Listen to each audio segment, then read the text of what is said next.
やっぱりお祭りですよ、これは。だから、もちろん、その6時間ないし6時間半ぐらいをね、見る側とやる側が一緒になって楽しめるというのが一番耐久レースの魅力だろうし、鈴鹿サーキットというテクニカルな難しいコースで、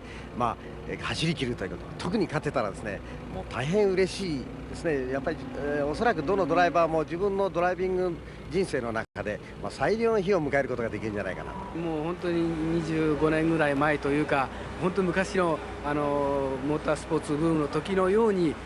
スーパーカーがたくさん出てるわけですよね。我々モータースポーツファンにとってもすごく楽しいんじゃないかなということですよね。ですからそんなところ1000キロ、今回の1000キロはやはりすごいんじゃないかなと思いますね。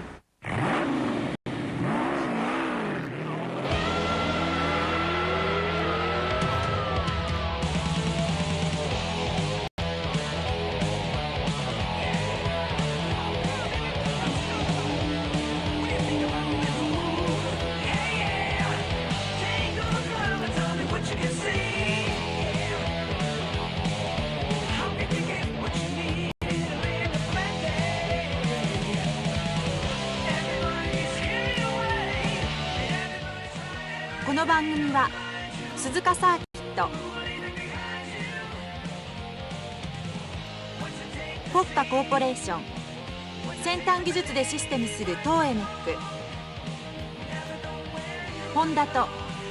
ご覧のスポンサーになります。第1回のこの1000キロ耐久の優勝者、元レーシングドライバーでモータージャーナリストの堤智彦さんです。堤さん、どうぞよろしくお願いいたします。はい、よろしくお願いいたします。そしてゲスト解説にはサザンオールスターズのパーカッション毛ガニさんこと、モータースポーツファンにはチーム監督としてもおなじみ野沢秀幸さんにお越しいただきました。野沢さん、どうぞよろしくお願いいたします。よろしくお願いします。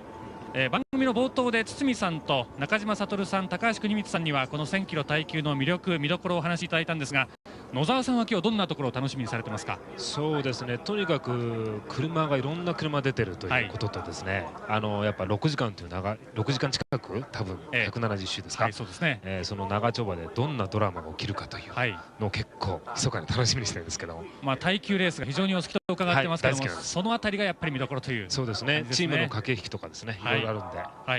で、後ほどですね、また監督としてのご苦労などもね、お伺いしていきたいと思いますので、どうぞよろしくお願いします。さて堤さん、これから6時間近くにわたってですね、そのドラマが繰り広げられるわけですけれども、いろんな見どころがあると思いますが、そうですね、なんと言いましても、長距離ですからね、最後まで車を持たせなきゃいけないというところありますし、その中でですね、各ドライバーたちがやっぱり非常にこの神経使って車を持たせながら走るドライビング、そしてピットインしまして燃料補給、あるいは、タイヤ交換というようなことがありまして、やっぱりそのドライビングとですね、さらにそのピットワーク、これによってこの長距離レースというのは成り立つわけなんですけど、もうドライバーだけじゃなくて、そのピットマンたちの素早い動き、そして監督のですね、巧みなその監督ぶりと、例えばですね、天候が変わったり、それから何かこのイエローフラッグが出た時のですね、対処の仕方、こういったところ総合的に見ていただくと面白いんじゃないかなという気がしますね。とにかくどのポイントからも目が離せないという感じですのでね。そうですね、野沢さん、堤さん、一緒に6時間楽しんで放送していきたいと思いますので、どうぞよろしくお願いいたします。よろしくお願いします。さて、この1000キロ耐久レース、世界7カ国から44台のマシンが集結しておりますが、プロトタイプから RS クラスまで6つのクラスに分かれております。ここで簡単にこの区別をご説明しましょう。今回の1000キロ耐久レース、大きく6つのクラスに分かれています。プロトタイプクラス、 GT1 クラス、 GT2 クラス、 N1 クラス 1,2、N1 クラス3、そして RS クラス。まず全体最高峰ともいえるプロトタイプクラス、まさにレースのためだけに作られたモンスターマシンで、このサードトヨタは今年のルマンで2位に入っています。そして GT1 クラス、 3601cc 以上の排気量で市販車をベースに改造されたマシン、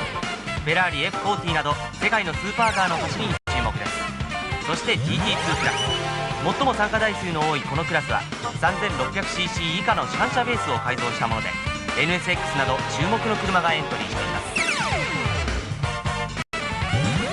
国内市販車ベースの中で最も改造範囲が狭いのがこの N1 クラス、 1601cc 以上の1、2と 1600cc 以下の3に分かれています。なんといっても外見が市販車とあまり変わらないだけに、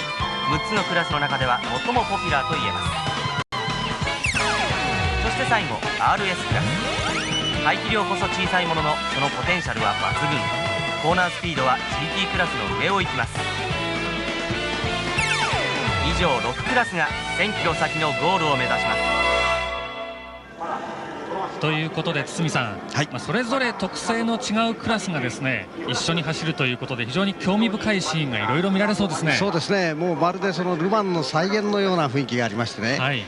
やっぱりそのもう純粋レーシングカーのそのプロトタイプカーであるとか、あるいはNSX を筆頭としましてですね、フェラーリだとかベンチュリー、そしてポルシェ、こういったその GT カーの軍団、そして日本勢からこの N1 シリーズ、最もその次に近い形の N1 なんですけどね、そして純粋レーシングカーでありますまたシングルシーターの、RS グループと、本当にね皆さん方自分の好きな車をチョイスしてね、見ることができますし、そういった中でユニークなのは大変、やっぱりアメリカから参戦してますこのイムサーカーたちはですね、非常にこうモンスターマシンで迫力ある V8 のサウンドをまき散らしてくれまして、なかなかこういった耐久レースの中にはですね、ひときわまたその迫力を添えてくれる、マシン軍なんですね。そうですね、まさにレースはちゃんこ鍋状態でですねそれぞれがいい味を出して全体のテンションが高まっていくんではないかと思いますけれどもね。さて先ほど来、この耐久レースならではの、ピットの重要性というお話がありましたが、そのピットから逐一今日は様子を伝えていただきますリポーターはスパフランコルシャン24時間レースに8年挑戦するなど耐久レースに魅せられたお一人、レーサーの岡本香織さんです。岡本さん、こんにちは、今日はよろしくお願いいたします。私はですねポールポジションのサードトヨタの前に今来てるんですけれども、現在、外の気温は33度、路面温度47度とかなり高いんですが、少し風が吹いてるというのが、ピットの人には少しいいかなという状況ですけれども、ドライバーにとっては大差ないと言いますが、そういう感じで、このサードトヨタの車内はですねだいたいレース中45度から50度になるだろうというかなりドライバーにはハードな状況になりそうです。いろんな状況を含めましてピットからいろいろとお伝えしたいと思っておりますので、堤さんよろしくお願いいたします。はい、よろしくお願いします。岡本さん、リポーターとしても非常にハードな状態だと思いますがどうぞ長丁場ですがよろしくお願いします。よろしくお願いいたします。それではここでスターティンググリッドをご紹介しましょう。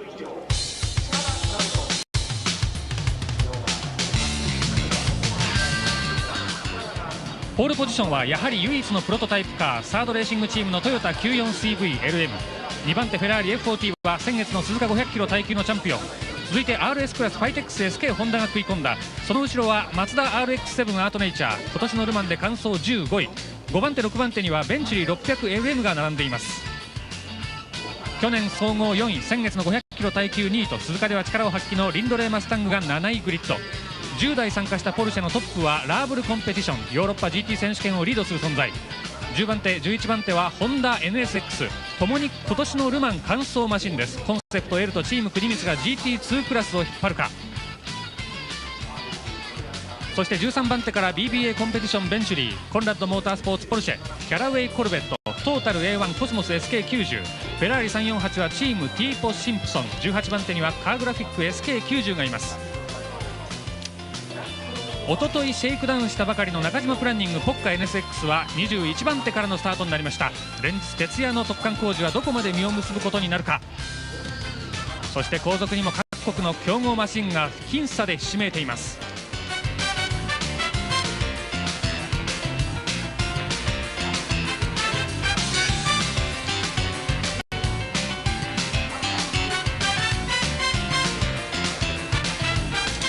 最後尾にはウエストコルベット、以上総勢44台が1000キロ先のチェッカーを目指します。The car is really reliable, so hopefully we will do the whole distance with no problems. I think like Mauro said, it was a good pole position for us. I'm just glad to be starting from the front, and hopefully we can translate number one on the grid for number one on the victory platform. コース上はフォーメーションラップです。先頭が現在 130R を通過していきます。スタートが近づいてまいりました。この後ペースカーがコースアウトしましてグリーンランプが点灯すればスタートです。1周が 5.86403km のコースを171周 1002.7491km で争われます。長い旅路の出発点が近づいてまいりました。6時間にも及ぶ戦いを制するのは誰か。最終試験に差し掛かります。ポールポジションのサードトヨタが先頭、続いて2番手はフェラーリ F40。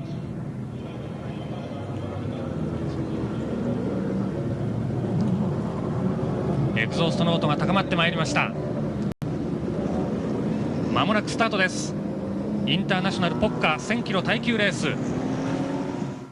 長い長い耐久戦の幕がまもなく開きます。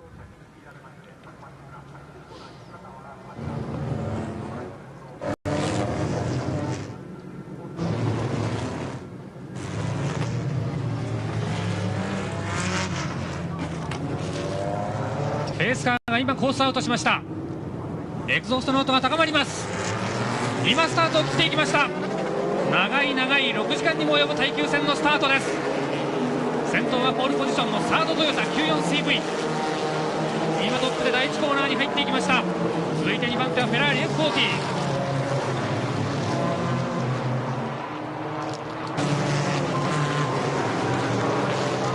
さて堤さん、いよいよ幕が開いたわけですけれども、まずはですね、先頭のこのサードトヨタがレースを引っ張るという形になるでしょうね。そうですね、順当なところだと思いますね。本当にこのプロトタイプクラスサードタイプはですね、今回は、ダウアーが出なくなってしまいましたので、ある意味じゃ敵がいなくなったというわけなんですね。本当にルマンではもうトップを取ってずっとキープしてまして、後半に、シフトリンケージが折れて、途中で修理し、最後の最後激戦の末、2位をもぎ取ったんですけども、そういう意味ではですね、本当にもうトップクラスのもうポテンシャリティのあるマシン、そしてドライバーたちですから、もう十分に、今回はですね、加藤代表もですね、エンジョイして走りますということでした。唯一のプロトタイプサードレーシングチームのトヨタ 94CV が快調に今トップを走っております。予選のタイムは2分4秒846、2位と6秒近い差をつけてポールポジションを獲得しました。ドライバーはそのルマンを戦ったジェフ・クロスノフ、そしてマウロ・マルティニ。今日はスタートはジェフ・クロスノフが乗っています。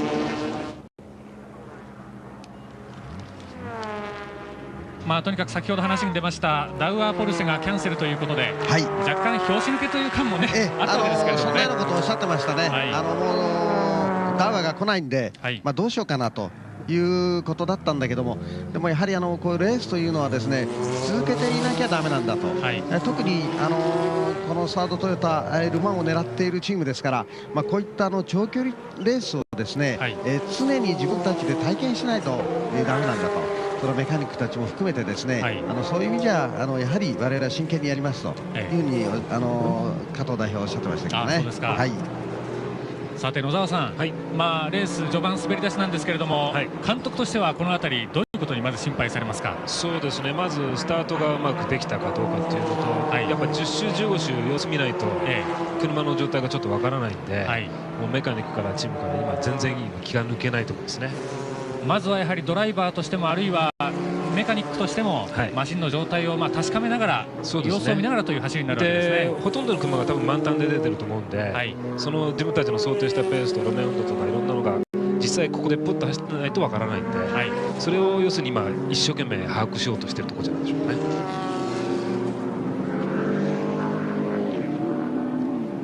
現在トップはポールポジションから順調にサードトヨタ 94CVLM、 そして2番手に RS クラスのフィジーギャングが続いています。このサードトヨタとしましてはですね、堤さん、この C カーの時代が終わろうとしていることで、ぜひとも有終の美を飾りたいというふうに誰もがおっしゃってるんですよね。そうなんですね。かつてこういう C カーがですね、やはりこういうロングディスタンスの主役を務めていたんですけど、時代が変わりましてですね、やはりプライベーターたちも参加できる GT クラスへ、時代が移りつつあるわけですね。そしてその最後、おそらくこれがもう、そういう意味では最後になるかもしれませんけど、ぜひともこの鈴鹿でですね優秀の美を飾ってもらいたいと思いますね。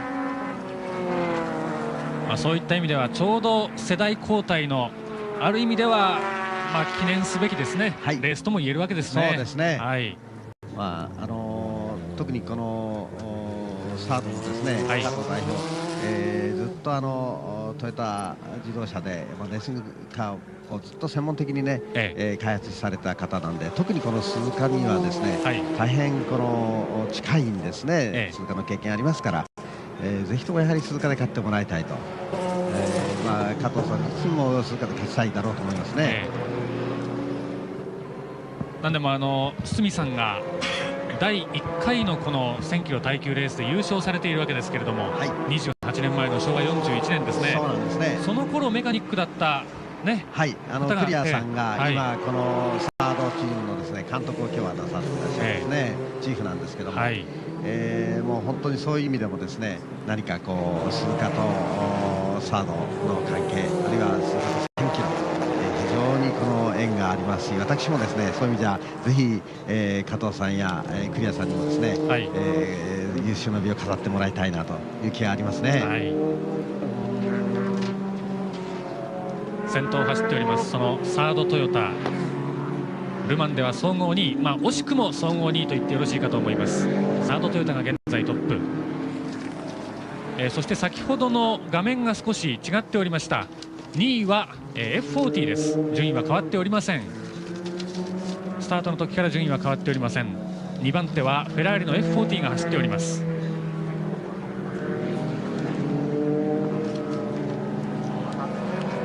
プロトタイプのクラスのこのサードトヨタとしてはですね、ガソリンタンクの容量がこのクラスは80リッターということで、他のクラスに比べてね、非常に少ないわけですけれども、そういった意味では給油回数ということでそれだけ増えてしまうわけですけどね、ただしもう圧倒的にやはりスピードも速いですし、これから今これはバックストレッチに向かっていくんですけども、バックストレッチの最高速がここから試験ですね、そうですね、過ぎて試験にですね、試験に入っていくんですけども、試験を過ぎましてからこのホームストレッチですね、ホームストレッチにこれから立ち上がりまして、大体最高速がですね270キロを超えてしまうんですね。大変速い速度、こういったストレートの速さ、こういったところでですねぐんぐん稼いでいきますから、十分に落ち着いてピットストップできると思いますね。現在トップはサードトヨタ 94CV が快調に飛ばしております。この放送は三重県の鈴鹿サーキットからお送りしております。Mass Pro Navigator 1000キロという長丁場を走り切るのに重要なのが何といってもタイヤ。今回のレースでも8つのメーカーが激しいタイヤ戦争を繰り広げています。中でもダンロップは19チームをユーザーに抱えているためスタッフも大忙し。そうですね、サービススタッフ全員で約20名ですね。でタイヤとしては、この10トントラック2台分約800本ぐらいを用意しております。特に鈴鹿っていうのは非常に困難が多くて大変な厳しいところですので、摩耗とかいろいろな損傷ですね、その辺非常に気を使っております。みんな順調にタイヤトラブルなく最後まで走り切って、なおかつ優勝していただくのが一番嬉しいですね。マスタング、コルベットなどアメリカ車にタイヤを供給するグッドイヤー。 F1 イムサで培われたノウハウを生かし、他より少ないタイヤ交換で1000キロを走り切ります。ドイツにカールハイン・ティーボーという会社がございまして、そこから4名、来ております。1回から2回が理想というようなところでね、各チーム考えているようですけどね、頻繁に行われようとレースにも勝てないと、グリップ力を維持して走れるかというのがね、やっぱり基本だと思うんですね。As in the past, we did a lot of Group C races, also here at Suzuka, also 1,000 kilometers. So I think we have quite a lot of experience here, especially in Suzuka. 路面温度が50度を超える真夏の鈴鹿。一体どこのタイヤを履いたマシンが最初にチェッカーを受けるのか。タイヤメーカーの争いも目が離せません。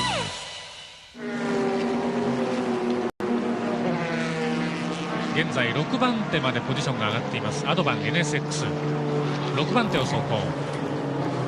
やはりレースがスタートしますとね、これだけのたくさんのレースカーがこの暑いホットな路面の、タイヤのゴムをすりつけながら走るわけですね、そうしますと路面コンディションというのはもうどんどん下がっていくんですね。非常に滑りやすいコンディションになります、それからもちろんオイルも中にはまくいるでしょうし、タイヤカスもどんどん出てしまいますから、やはりロードコンディションというのが非常に悪くなるんですね。ですからもう必然的にやっぱりレースラップというのはだんだん下がっていきまして、やはり、予選の時のですね、3秒、4秒落ちというようなのが特にこの長距離レースの時はそういう感じですね。長丁場ですから、各チームともやはり一つは、ブレーキもいたわらなきゃならないし、もちろんエンジンもいたわらなきゃいけない。そして何よりもやはり今話題になってましたね、そのタイヤをね、やはりいたわって走るわけですね。で、1回のドライビング、ルーティンとかワンスプリントとか言ってますけども、その1回のごとにタイヤを交換するのか、あるいは、2回ごとにするのか、あるいは3回ごとにするのかで、ずいぶんピット作業の時間が短縮されますからね、それも作戦のうちの一つですね。そんなことも含めて、ラップタイムをですね、コントロールして、あまり速すぎるとやはりタイヤの消耗も広くなるということでコントロールすると思いますね。ドライバーもその辺を気遣いながらね、ノードライブということになります。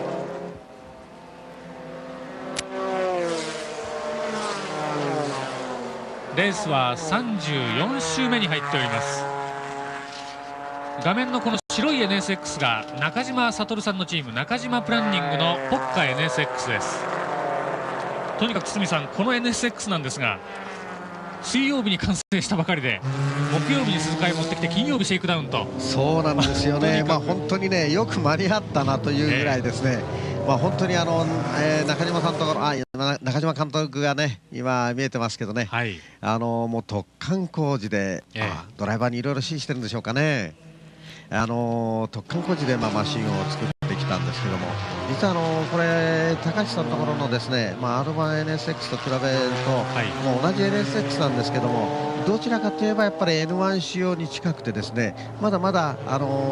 の GT のカテゴリーまでにはちょっとまだ行き着いてないと、サスペンションなんかもノーマル仕様のサスペンションをですね、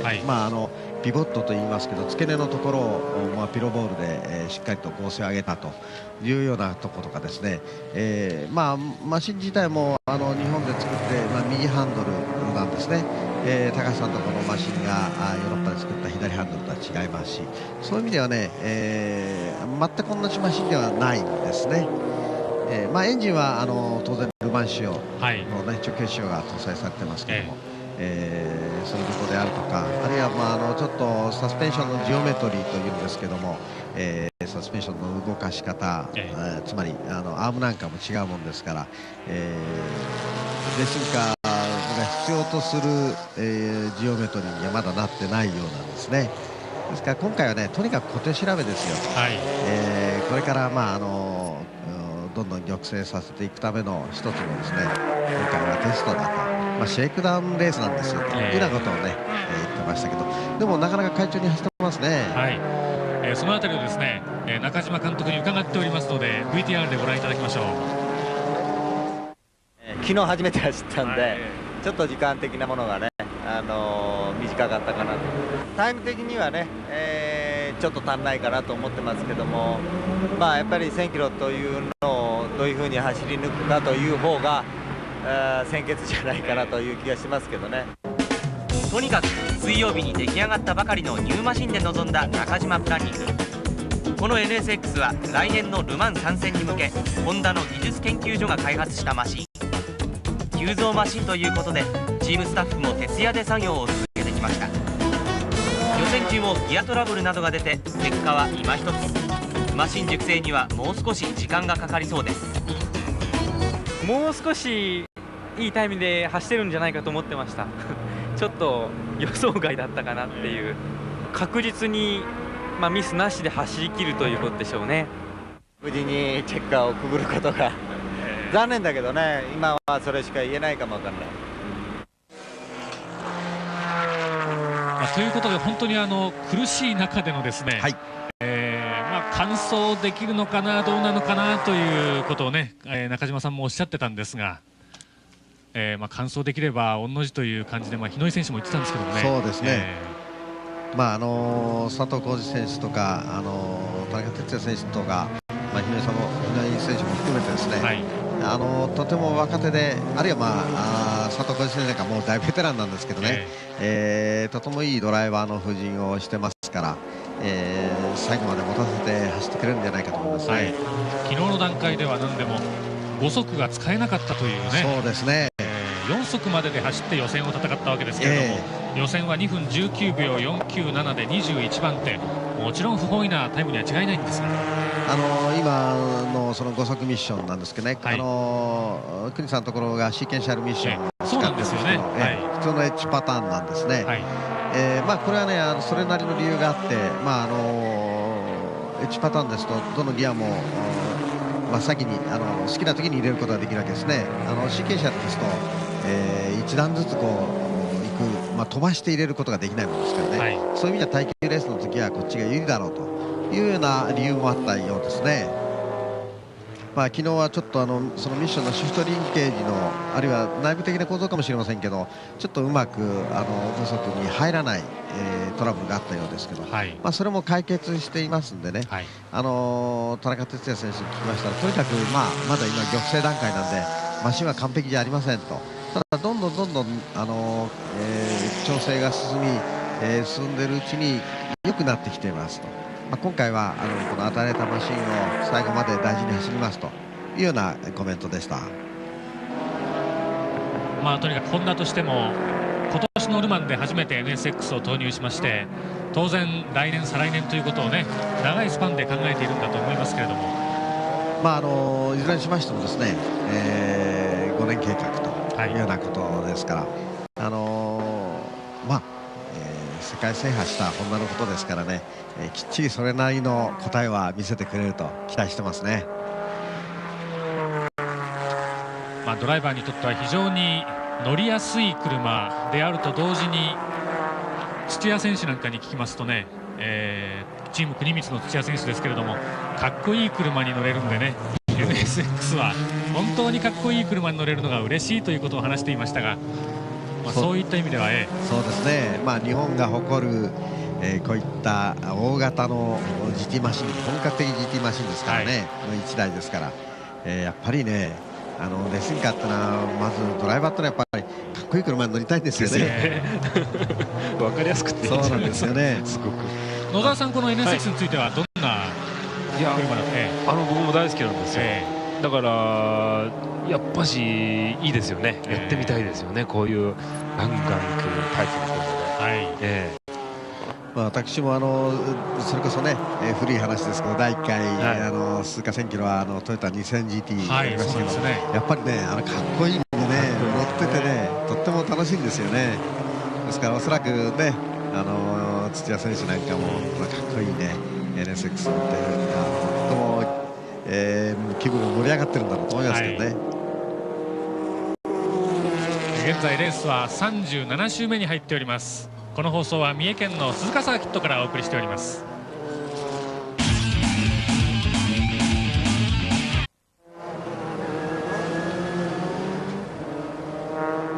最初のピットインを終えて現在65周目に入っております。カーナンバー99ポッカ NSX、 ピットインの間にポジションが15番手まで落ちました。15番手を走っているポッカ NSX です。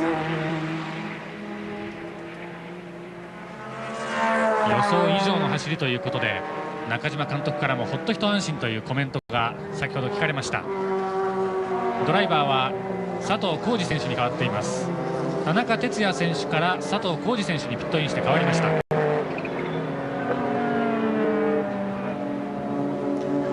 さて現在のですね、平均ラップをここで見てみたいと思うんですが、トップを走るサードトヨタが2分9秒605、2位の現在はゼッケン86番のジタンブロンドポルシェが、2分16秒487ということで、やはり7秒近い7秒以上の差がついてますね。そうですね。先ほどのトヨタの 94CB は、2分7秒平均で走るということだったんですけど、ちょっと9秒台ぐらいまで落としてますから、全体的にやはり路面もですね結構なんて言いますか、少し滑りやすいなって、荒れてるんだろうと思いますね。そういう意味でも全体的には、やはり、やや路面も辛いかなと。トップのサードトヨタが2分7秒601、2位のポルシェジタンブロンドが2分15秒966、その後7番手あたりまで2分17秒16秒17秒台の車がありまして、8番手ベンチュリーのところで6秒開いて2分23秒775、その後は、ペースの上がっている車は特にありませんので、上位陣はだいたいこの6、7台に固まってきたという感じですね。そうですね。もう大体この辺が今のところはなんか固まってきてますけどね、しかしまだ先が長いですからね、とにかくまだまだちょっとここで予断は許せない感じがしますね。レースは66周目に入っておりますが、まだ折り返し地点にも来てないわけですね。そういうことになりますね。この辺のやはりこの30を過ぎたあたりはですね一つの山になるのかなという気がしますから、これから約1時間ぐらいはですねやはりもうちょっと注目してみたいですね。お昼の12時半にレースが始まりましてから間もなく2時間半が経過しようとしております。66周目に入っています。現在トップはサードトヨタ、そして2番手を走るのがポルシェジタンブロンド、3番手 RS クラスです。ファイテックスホンダ SK、 そして4番手ベンチュリー、5番手 RX7 アートネイチャー、6番手にチーム国光のアドバン NSX、 第7位をポルシェ911ターボ、第8位ベンチュリー 600LM が走っています。おっと、これは飛び出しましたね。でも大丈夫ですね。おっと、あそこに入った、ダメだ、そこに入っちゃダメだ。サンドトラップに入ってしまいました。どうしてそこに入ったんでしょうかね。レースは97周目のアクシデントです。サードトヨタサンドトラップにはまってしまいました。加藤代表ですね。あった、いっちゃってる。なるほど、ホイールがいったんですね。なんかでおそらくデグナーのところですね。どこかにね乗り上げてホイールがいってしまって、そして今コントロールできなくなったんでしょうね。それであそこに入っちゃったんですね。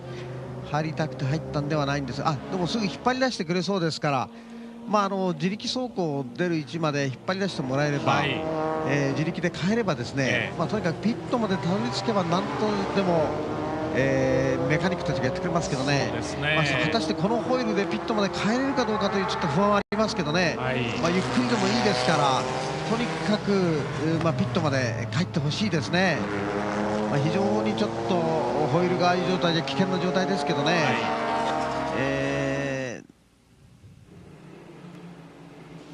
飛び出してしまって、この後ですね、あそこでもう、これはですね完全にもうやっぱりリアのコントロールが効かなくてスピンしてしまいましたね。でも比較的グリーンに近いところだったんですから、これで自分でエンジンかけれれば出ていいんですけどね。かかりましたね。かかりましたね。はい。さあうまく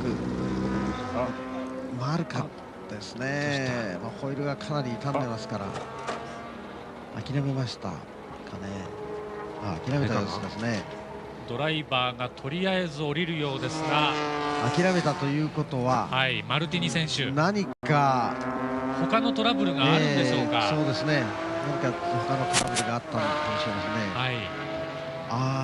フロントを見てますね。何かステアリングが曲がらなかったんでしょうかね。それで何かそこをちょっと、ステアリングを曲がるようにしてるんで、多分フェンダーがちょっと歪んじゃってるのかもしれませんね。ステアリングが切れなかったんですね。ですから何かどこかへ乗り上げた時にそのボディの一部を破損させてステリングが動かなくなってしまう。とにかくフロントタイヤが動くようになるまで、あれをあそこの引っかかりを出すしかないんですけどね、はい、ちょっともう諦めた様子ですね。サードトヨタ無念のリタイアです。ここまでは鈴鹿サーキット、ポッカコーポレーション、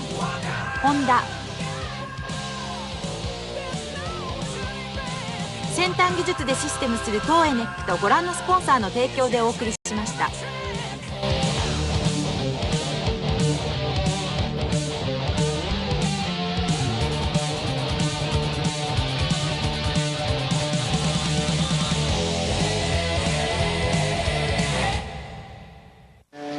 このポルシェジタンブロンドも着実に快調に上位をキープしておりまして、そしてトヨタサードトヨタ 94CV が、コースアウトしている間に現在トップに躍り出ております。レースは間もなく100ラップ目を迎えようというところ、先頭はポルシェジタンブロンド、カーナンバー86番です。誰だ、ピアだ、ピアポッカ、これはですね、場所はまたこれはデグナーのあたりなんでしょうか。はい、横転しております。ポッカ NSX ですね。はい、火が出てます。これは右ハンドルですんでね、ドライバーが早く脱出してほしいですね。カーナンバー99ポッカ NSX、デグナーの入り口で横転しております。今日はデグナーでいろいろ起こります。早く脱出して、出ましたね。左のドアから出られましたね。はい、もう早く出てほしいですね。先ほどのピットインの時におそらく、ドライバーは日野井選手に代わってルーティンでタイヤが変わっていたか変わってなかったかちょっと確認はできませんが、非常に、レッドフラッグ出てます。いいところまでポジションを上げてきてたんですよね。もう本当に着実にね。はい、どうぞ。中島さんにお話、お聞きしたいと思いますが、突然の出来事。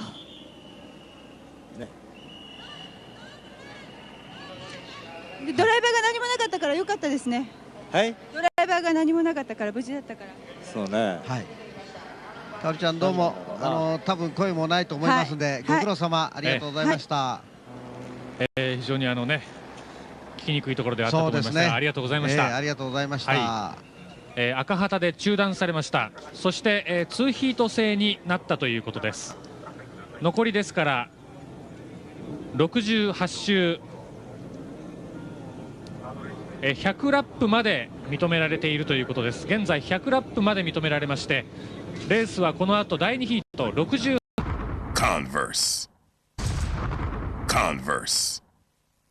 レースは2ヒート制に変更されました。赤旗で中断されておりまして、これから第2ヒートのフォーメーションラップが始まろうとしております。2ヒート制、先ほどまでの100ラップまでの第1ヒート、そしてここから後の第2ヒートのタイムの合算で順位が決まることになります。さあ第2ヒートのフォーメーションラップが始まりました。ペースカーが先頭を走っております。その後ろジターンブロンド、ゼッケン86番のジターンブロンド、現在2番手です。順位的にはこの前にマツダ RX7 アートネイチャーがいるはずです。そしてその後ろチーム国光のアドバンホンダが続いております。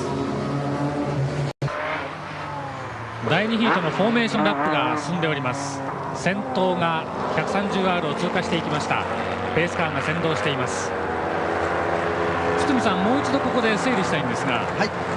赤旗で中断がありました。そして2ヒート制になりまして、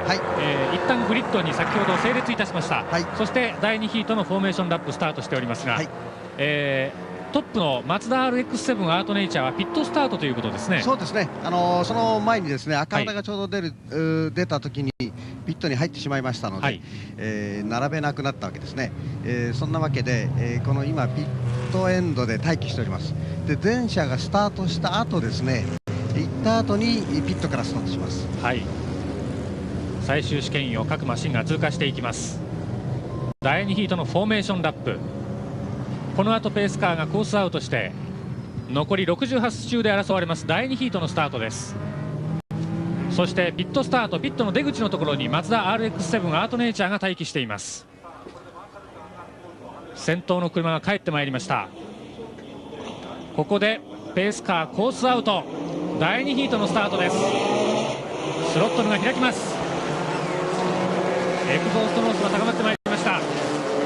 第2ヒートのスタート、先頭を走っているのは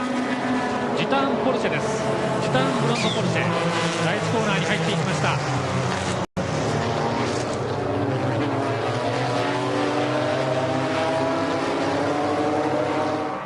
順位的には第2位という、おっとポルシェが止まっております。フレイジンガーポルシェですね。カーナンバー50番フレイジンガーモータースポーツのポルシェ911ターボがスローダウン止まっております。さてそして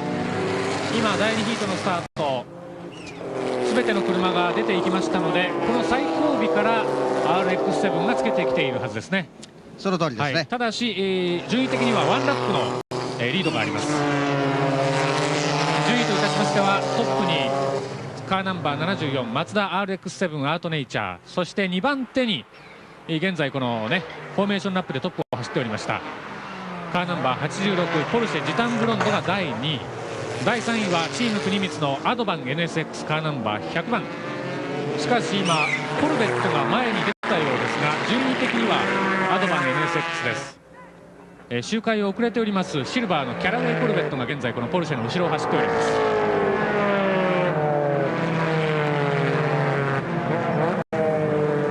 す。さてまさかの事態で、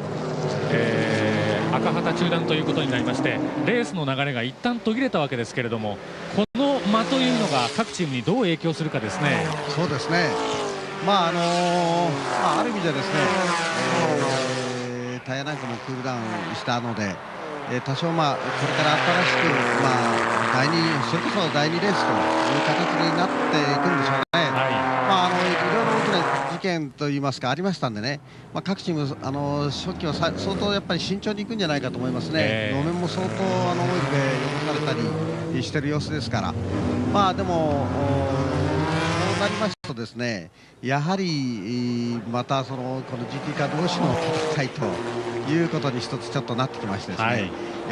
またその中でマツダの RX7、一番最後尾から出るしてるんですけども、もちろん最後尾行きましても、ポジションはトップなんです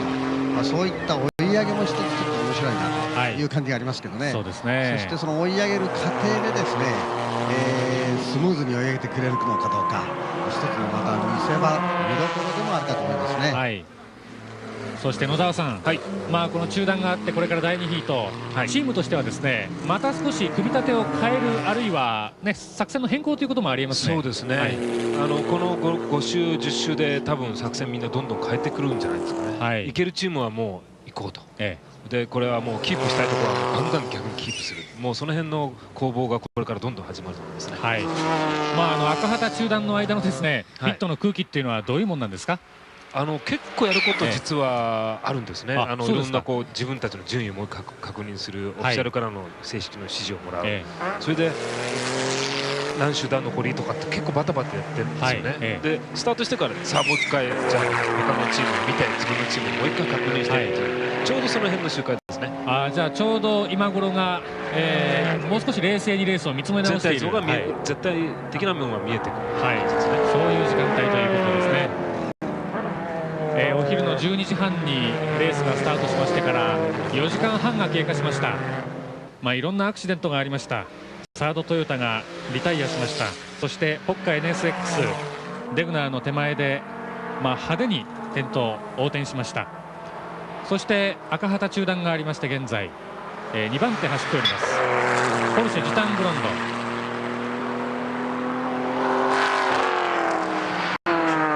ここから最終試験員です。とにかくこのポルシェも、序盤はあまり目立った動きはなかったんですけれどもね、着実にラップを重ねて2番手まで上がってまいりました。一時はトップに出ました。しかし赤旗中断の前なんですが、イエローフラッグの無視というペナルティーが1ラップ課せられまして、現在は2番手に後退しております。カーナンバー86ジターンブロンドのポルシェですよ。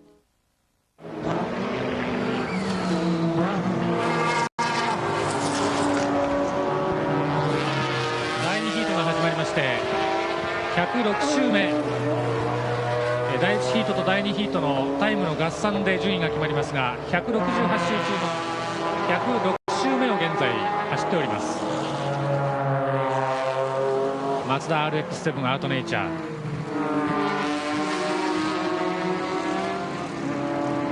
とにかくレースが始まってから常に上位をキープしておりました。そしてサードトヨタのリタイア、あるいはジタンブロンドポルシェのペナルティーということもありまして、現在トップに躍り出ております。しかし現在走っている車の中でのラップタイムを見ましても、トップを走っているのが順当な感じですね。ただ気のせいなのかもしれないですけど、確かギアダウンの時の煙がちょっと増えてるような気がするんですけど。そうですか。どうなんでしょうね。前から出てたんですけど、先ほどよりちょっと増えたような気がするんです。そのあたりが最後まで最後の方でですね、どう影響するかと。ラップ見てると全然関係ないんで、多分これは周回遅れです。アドバン NSX は1ラップ遅れております。その周回遅れの NSX をパスしていきました。チーム国光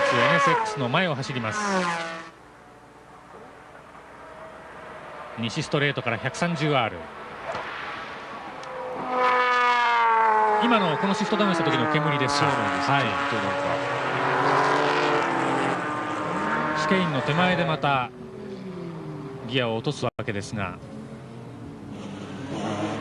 多分ラップには影響してないから、これはそのアドバン NSX のオンボードカメラ、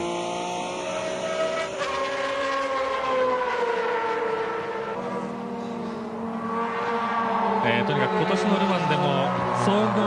15位完走しましたこのマツダ RX7 アートネイチャー。そして画面は大橋さんにいらっしゃってもらいました。どうぞ。優勝が目に見えてきたというか。そうです。まだあと2時間ありますから、これから何が起こるか分かんないんで、気を引き締めていきます。でも最初から優勝は狙ってたんですか？いや、優勝とまでいかないですけどね、隣のサードさんがいましたから、3位以内入賞ということでね、それを目標にやってきました。第2ヒートレースは123周目に入っております。現在トップはマツダ RX7 アートネイチャー、そして2番手にポルシェジタンブロンド、そして第3位にアドバン NSX と続いています。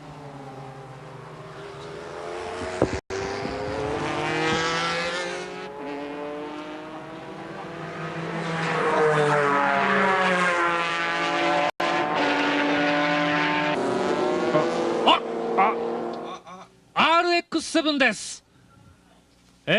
これはスプーンですね。そうですね。あらら、サンドトラップに捕まっています。マツダ RX7 アートネイチャー、レースが始まって5時間半が経過しようという。ピットも心配そうにモニターを見つめていますけれども、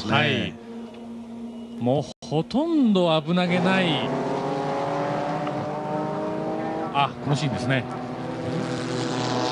スプーンカーブのところでサンドトラップにはみ出してしまいましたマツダ RX7。現在周回126周目というところです。まだ原因はちょっと分かりませんけどね、定かではありませんが、なんとかこの後復帰して、とにかく2位のアドバン NSX とはまだ1ラップの差があります。動きましたね。ここから、どうも別に問題はなさそうですね。車自体に問題はなさそうです。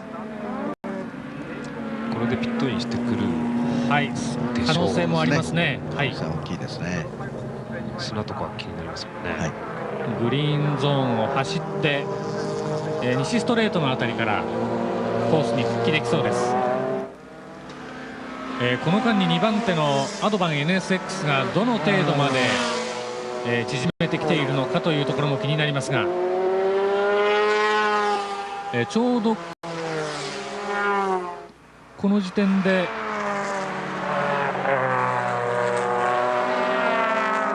ベンチュリーがパスしていきましたね。そうですね、これはベンチュリーです。アグスタレーシングのベンチュリーです。さあ NSX130R からこの後おそらくピットロードに向かうものと思われます。やはり安心しては見ていられませんね。そうですね、レースが12時半にスタートしてから5時間半が経過しました。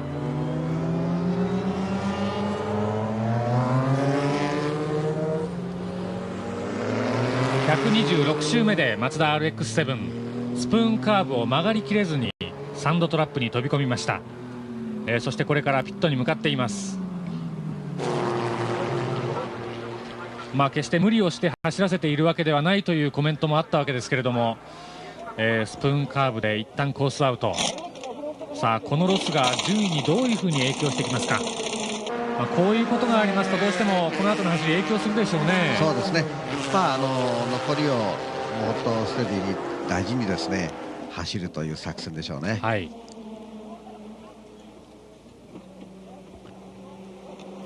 さあそして順位も入れ替わりました。ワンラップ先行しておりましたマツダ RX7 アートネイチャーですが、この時点で、このカーナンバー100アドバン NSX がトップに出ました。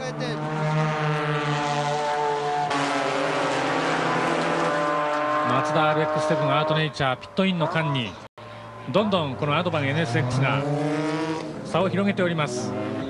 そしてトップのアドバン NSX と2番手の現在2番手のポルシェジタンブロンドとの差が40。はいどうぞ。ライトオンのシグナルが出ました。そうですね、これで各社ここからナイトセッションということで、ライトをつけなくてはいけません。はい、今RX7 がピットインしたんですけども、はい、原因は何でしょうかね。ちょっとまだはっきり分かりませんが、分かったらまたレポートお願いします。了解しました。はい、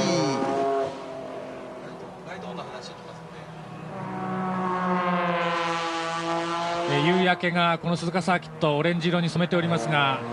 ここからライトオンということで、これも耐久レースならではのシーンですね。そうですね、やはりこの夕暮れ時にライトオンで走る車の姿っていうのもなかなか綺麗ですね。でも乗ってる方からするとだんだんこう視界が見えなくなってますね。特にもうちょっとだいぶね太陽が沈みましたけども、ちょうど低い太陽の時は眩しかったんじゃないかと思いますけどね。この辺り日没は夕方の6時20分前後だと思いますので、もうすぐ日がとっぷりと暮れると思います。現在まだ夕焼けが見えておりましてね。そうですね、夕焼け見ると非常に気持ちも私たちも和んでレースを見ることができますけれども、ライトオンで各社ヘッドライトをつけての走行になります。現在130周年を走っております。とにかくこの、夕焼けからライトオン、それから、お客さんもまだ大勢ね会場に残っていらっしゃいますけれども、この耐久レースといいますとね、お客さんもリラックスした雰囲気で、ご覧になってまして、ちょうどこの放送席から土手の方を見ますとね、例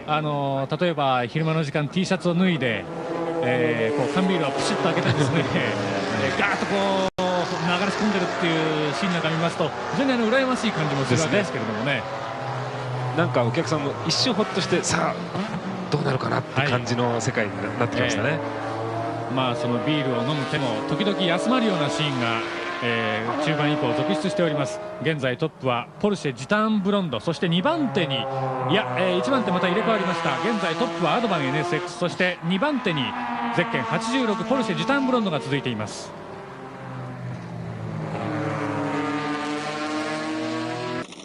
そしてアドバン NSX が現在ピットインしております。これがただどの程度の時間でルーティンだと思いますが、タイヤ交換したようですね。ピットインしている間にこのポルシェジタンブロンド、そうこちらカーナンバー86ポルシェジタンブロンドがどの辺りまで差を縮めてくるか。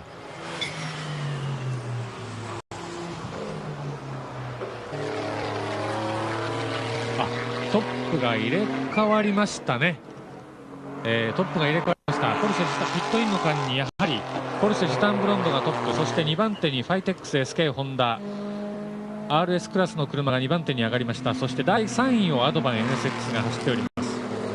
ポルシェジタンブロンドは GT1 クラス、そして、RS クラスのファイテックスホンダ、3番手アドバン NSX は GT2 クラス、このままいきましてもクラス優勝は間違いない、総合第3位ということになります。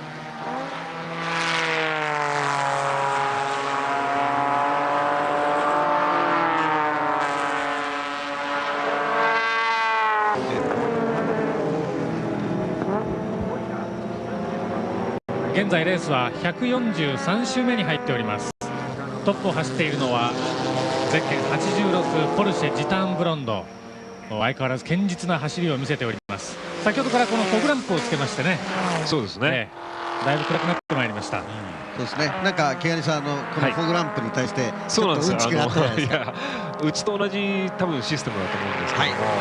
路面がだんだん見えにくくなってオイルとかその辺をこう見えるように照らすっていうふうに多分やってると思うんですけどね。でなかなかつかなかったんで、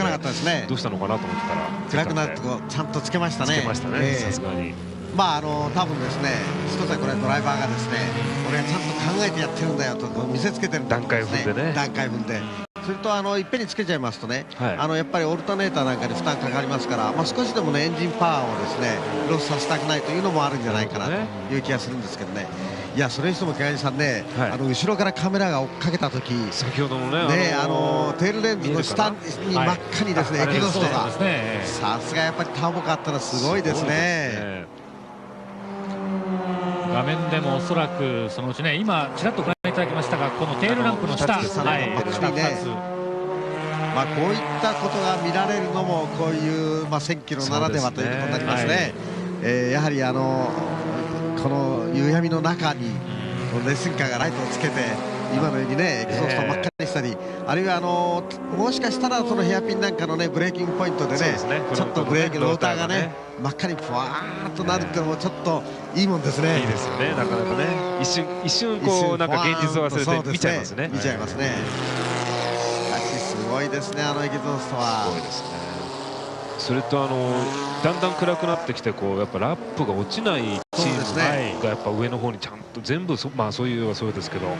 ちゃんとキープしてる。キープしてますね。このポルシェも今2分17秒台で走ってますね。そうですね。もうですね、おそらく後ろが追っかけてこないっていうのは分かったもんですからね、もうステイだと思いますね。もうこのままもう堅実に走れよということだと思います。そして2番手を走っているアドバン NSX ですが、1周回遅れということになってますが、この NSX としても、ここからは無理をせずにという感じなんでしょうか。そうですね、いずれにしましてももうこのままステイでいきまして、総合に、クラストップということは確保されてるわけですからね、もうあとはもうここまで来たんですから、あとはもう大事にいきたいということだと思いますね。車載が出ましたけど、これはですね、おそらく画面でご覧いただくよりももう少し実際は暗い感じなんだと思いますね。ですからもう完全に日は暮れておりますし、コース上もかなり暗くなってまいりました。 S 字ですね。そしてですね、レース時間の方も長くなっておりますが、現在トップがポルシェジタンブロンドカーナンバー86、そして2番手をアドバン NSX カーナンバー100、ポルシェから2分06秒離れております。そして3番手を RS の車ファイテックス SK ホンダがつけております。そして規定によりまして168周で行われますが、7時半の段階で午後7時半の段階でレースを終了するということになっております。168周達しなくても7時半の段階でレースが終了するということになっております。現在トップはポルシェジタンブロンド、そして1ラップ遅れて2番手をカーナンバー100アドバン NSX、 そして2ラップ遅れて RS クラスの車ファイテックス SK ホンダ頑張ってますね。頑張ってますね。そして4番手キャラウェイコルベット、その後ポルシェ 911RSR911 ターボが続いています。ご覧のオーダーです。そして一時トップを快走していましたマツダ RX7 アートネイチャーコースアウトの後ピットインなどありまして、現在は8番手ベンチュリー、ポルシェ、そして RS クラスの影江線、そしてトータル A1 コスモス SK90 がつけています。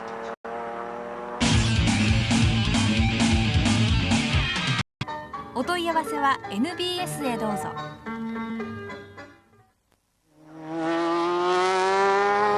今年のインターナショナルポッカー1000キロ耐久レースも大詰めを迎えてまいりました。赤旗中断の後168周で争われることになったこのレースですけれども、規定によりまして午後7時半でレースを終了するということになっております。残りあと4分に達しました。残り時間あと4分です。あと4分を経過した時点で先頭で通過した車が優勝ということになるわけであります。現在トップはゼッケン86番ポルシェジターンブロンド、そして2番手を1分13秒遅れてアドバン NSX カーナンバー100、その後ろから3番手 RS クラスです。カーナンバー4ファイテックス SK ホンダがつけています。そしてその後ろキャラウェイコルベット、ご覧の通りです。ポルシェターボ、そしてカーグラフィックの RS クラスの車ベンチュリー、ポルシェが2台ご覧のように続いております。さて堤さん、ここまでのポルシェの走り、本当に危なげないですね。そうですね、本当にね、さっきも毛ガニさんと話したんですけどね、もう職人の走りだねというようなことをね、一緒に話したんですけどね。なんか失礼、ドライバーが変わってもみんな同じようなラップタイムで同じようなラインでずっと行くっていうのはやっぱ相当すごいことですね、これは。終盤に入りまして現在は2分19秒台あるいは20秒台で走っておりますが、もうこの辺りになりますとクルージングしている状態ということなんでしょうか。そうですね、もう後ろが来ないということが分かりましたからね、持たせですね、最後までもう手堅くですね、持たせていくという感じですね。そして2番手を走っておりますアドバン NSX、 こちらもですね、2分20秒台あたりで走っているわけでありますが、2位をキープという感じなんでしょうかね。そうですね、もう2位キープで十分だと思いますね。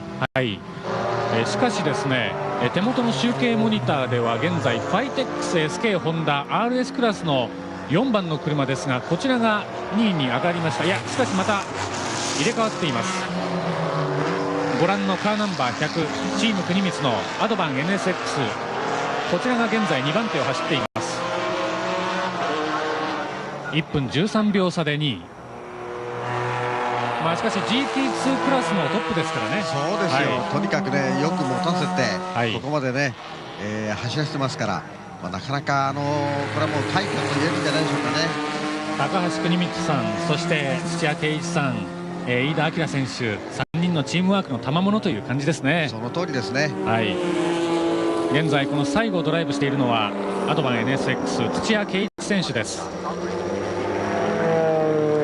さあ残り時間があと1分となってまいりました。これが最後のラップになるんでしょうか。 NSX は現在スプーンカーブを通過、そしてトップはポルシェジターンブロンドラーブルコンペティションのカーナンバー86ポルシェジターンブロンドが現在 130R を通過していきました。ここまで序盤はあまり目立った活躍という感じではなかったんですが、中盤以降本当に堅実なステディな走りを見せてトップに躍り出てまいりましたポルシェジターンブロンド。この時点で最終ラップということになるんでしょう。現在残り時間が1分と掲示されております。これが最終ラップになります。とにかくこのレースですね、中盤までトップを走っていたサードトヨタのリタイアというアクシデントもありました。とにかく今考えてもですね、番狂わせと言ってもいいんでしょうね、きっとね。そうですね、当然ながらね、もう悠々堂々と勝てる、レースだったと思うんですけどね、やはりレースというのは最後までわからないんですね。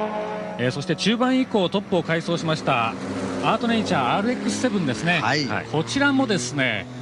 まさかというところでコースアウト。そうですね、その後ピットインが続いて、現在は、かなり順位を下げております。そんな中でトップに浮上してきたのがこのカーナンバー86番ポルシェジターンブロンド。本当にこの鈴鹿に関してはあまり予備知識なく、日本にやってきたこのチームですけれども、ここまで見る限りではですね、経験がやはりものを言ったという感じですね。もうその通りですね。もうこのドライバーたちのもう本当にこのジャリエ、モーレック、パレハ、もうベ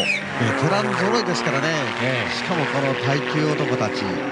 鈴鹿の経験者も多いですから、もう十分にやはり鈴鹿をですねしっかりとこう手応えを感じながら攻めてきたという感じがありますね。野沢さんもこのポルシェの走りを十分堪能されたんじゃないですか。そうですね、やっぱしすごい勉強になりますね、このスムーズさ、ずっと長時間にわたってのすごいです。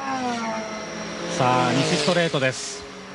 いよいよ大詰め、この後130ある試験をクリアすればもうチェッカーフラッグが待っています。12時半にスタートしました1000キロ、7時間にわたるレースのピリオドが間もなく打たれようとしております。130アールをクリアしていきます。カーナンバー86、ラーブルコンペティションのジターンブロンドポルシェ、ヨーロッパ GT 選手権での見事な戦績を引っ提げて鈴鹿に乗り込んでまいりました。さあ最終試験員を立ち上がった。長時間にわたって見つめ続けた観衆が見守ります。そしてピットクルーも待っている。チェッカーフラッグが用意された。今トップでチェッカーを受けました。インターナショナルポッカー1000キロ耐久レースチャンピオンの座はカーナンバー86ラーブルコンペティションのジターンブロンドポルシェの座に輝きました。そして2番手です。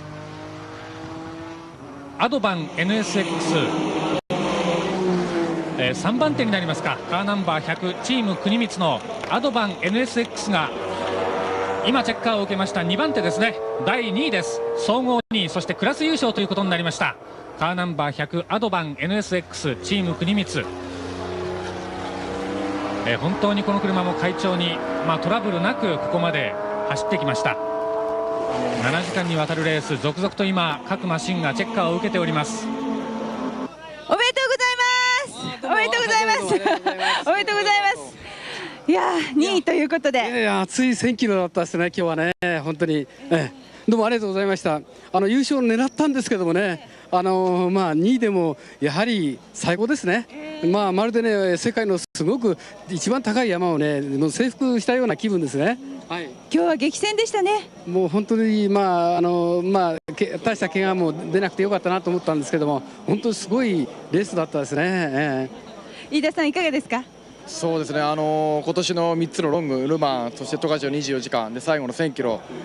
の3つをこのホンダの NSX で目いっぱい戦えたんで、本当に気持ちいいですね。やっぱりチーム国光のチームワークの良さでしょうか。もうバッチリでしたね。本当にキラもね、ケイちゃんもすごい頑張ってくれてね、本当にいいレースだったんじゃないかなと思いますね。本当におめでとうございます。ありがとうございます。どうも。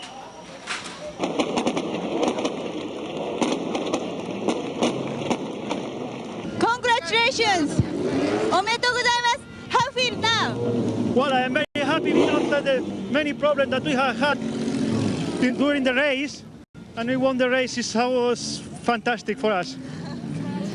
いろいろ問題ありましたけれども、とにかく素晴らしいレースでしたと言って感激しております。本当におめでとうございます。Congratulations! Hello. Merci. 岡本香織さんがチャンピオンのジターンブロンドポルシェ、最後にドライブしましたペスパレハ選手にインタビューしてくれました。もう最高の笑顔ですね、堤さん。そうですね、この1000キロ、いろいろ多分ですね問題を抱えてたんだと思うんですけどね、3人まとめて一生懸命みんなで頑張った、こういった感激がこの、ロングディスタンスレースのいいところですね。野沢さん、チームの皆さんにとっても最高の瞬間ですね。そういいですね。もうなんか自分もね参加してたような気だったんで、もう最高ですね。いいです。1000キロ耐久レース7時間にわたるこの戦いはジターンブロンドポルシェ、カーナンバー86ジターンブロンドポルシェが制しました。ファンの方に一言。もう本当に皆さんのおかげですね。もう運もなんか全部味方してたんじゃないですか。本当に良かったですね。おめでとうございます。ありがとうございました。本当に。2位だったのはちょっと残念でしたけれども。でも GT2 クラスですからね。総合にまさか入ると思わなかったし、ホンダ候補のなべちゃんに今日の誕生日プレゼント。良かったですね。おめでとうございます。ありがとうございました。